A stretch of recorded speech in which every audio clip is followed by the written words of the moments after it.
नमस्कार दोस्तों, good morning. स्वागत है आपका टारगेट एग्जाम IQ चैनल पर। इस वीडियो में हम करेंगे आज के कुछ महत्वपूर्ण करंट अफेयर प्रश्नों का फटाफट रिवीजन जो आपके एग्जाम के लिए बहुत ही यूजफुल होने वाले हैं। ये सभी प्रश्न रिसेंट एग्जाम के पैटर्न पर बेस्ड हैं। तो अगर आप SSC, UPSC या किसी भी गवर्नमेंट जॉब की तैयारी कर रहे हैं तो ये करंट अफेयर बिल्कुल मिस मत करिएगा। वीडियो को ध्यान से और पूरा देखना, और अगर आपका कोई भी डाउट या सजेशन हो तो उसे आप हमें कमेंट करके बता सकते हैं। ऐसे ही वीडियोज़ रोज़ पाने के लिए चैनल को सब्सक्राइब जरूर करें। तो चलिए शुरू करते हैं। और आज का पहला प्रश्न है, AU स्मॉल फाइनेंस बैंक में कार्यकारी निदेशक के रूप में किसे नियुक्त किया गया है? इसका सही उत्तर है ऑप्शन बी, विवेक त्रिपाठी।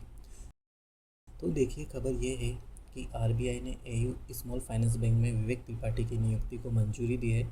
इन्हें ED यानी एग्जीक्यूटिव डायरेक्टर बनाया गया है। साथ ही में ये होल टाइम डायरेक्टर की जिम्मेदारी भी संभालेंगे। इनका कार्यकाल 24 अप्रैल 2026 से शुरू होगा। ठीक है, अब बढ़ते हैं अगले प्रश्न पर। अगला प्रश्न है, पावर फाइनेंस कॉरपोरेशन में निदेशक का पदभार किसने संभाला है? इसका सही उत्तर है ऑप्शन ए, राजेश कुमार। तो क्या हुआ है, राजेश कुमार अग्रवाल ने PFC में यानी पावर फाइनेंस कॉरपोरेशन में डायरेक्टर का पद संभाला है। इनके पास 30 साल से ज़्यादा का अनुभव है, खासकर बिजली और फाइनेंस सेक्टर में। इन्होंने पहले भी PFC में काम किया है और प्रोजेक्ट फाइनेंसिंग, क्रेडिट असेसमेंट जैसे अहम काम संभाले हैं। ठीक है, तो ये भी क्वेश्चन काफ़ी इम्पोर्टेंट है। अब बढ़ते हैं अगले प्रश्न की ओर।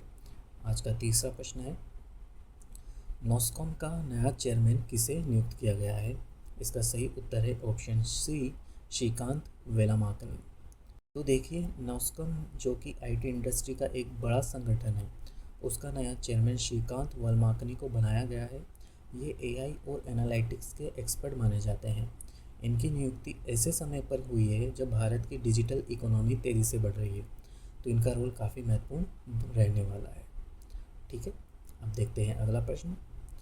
US आर्मी वॉर कॉलेज के इंटरनेशनल हॉल ऑफ फेम में शामिल होने वाले भारतीय सेना प्रमुख कौन हैं? इसका सही उत्तर है ऑप्शन डी, उपेंद्र द्विवेदी। तो इसको अगर देखें, जनरल उपेंद्र द्विवेदी को अमेरिका के आर्मी वॉर कॉलेज के इंटरनेशनल हॉल ऑफ फेम में शामिल किया गया है। ये बहुत बड़ा सम्मान है और इससे पहले केवल 2 भारतीय सेना प्रमुख VK सिंह और विक्रम सिंह को ये सम्मान मिला है। इससे भारत की सैन्य प्रतिष्ठा भी बढ़ती है। ठीक है, तो काफ़ी गर्व की बात है भारत के लिए। तो बढ़ते हैं हम अगले प्रश्न की ओर। आज का अगला प्रश्न है, RBI ने किस पेमेंट बैंक का बैंकिंग लाइसेंस रद्द कर दिया है? इसका सही उत्तर है option D, Paytm payment bank. तो देखिए, RBI ने पेटीएम पेमेंट बैंक का लाइसेंस रद्द कर दिया है। इसका कारण बार बार नियमों का पालन न करना और रेगुलेटरी समस्याएं बताई जा रही है। अब RBI इस बैंक को बंद करने की प्रक्रिया शुरू करेगा, जो कि फिनटेक सेक्टर के लिए एक बड़ा संकेत है कि अब नियमों का पालन करना ज़रूरी है। अगर आप नियमों का पालन नहीं करेंगे तो आपके लिए मुश्किलें खड़ी हो सकती हैं। ठीक है, अब देखते हैं अगला प्रश्न। डाबर इंडिया के भारत कारोबार के नए CEO के रूप में किसे नियुक्त किया गया है? इसका सही उत्तर है option B, Harjeet S Bhalla. तो क्या हुआ है, डाबर ने हरजीत एस भल्ला को भारत के बिजनेस का CEO बनाया है। इनका कार्यकाल 23 अप्रैल 2026 से शुरू हो गया है और ये सीधे कंपनी के ग्लोबल CEO को रिपोर्ट करेंगे और कंपनी के घरेलू ऑपरेशन को मजबूत करने में भी अहम भूमिका निभाएंगे। ठीक है, अब देखते हैं अगला प्रश्न। भारत की जनगणना 2027 के लिए RGI द्वारा जारी टोल फ्री हेल्पलाइन नंबर क्या है? इसका सही उत्तर है ऑप्शन ए, 1855। तो देखिए, सेंसस 2027 को ध्यान में रखते हुए सरकार ने 1855 नंबर की टोल फ्री हेल्पलाइन शुरू की है। इसके साथ ही व्हाट्सएप चैटबॉट भी लॉन्च किया है ताकि लोग आसानी से जानकारी प्राप्त कर सकें। यह डिजिटल सुविधा लोगों के लिए काफ़ी मददगार साबित होने वाली है।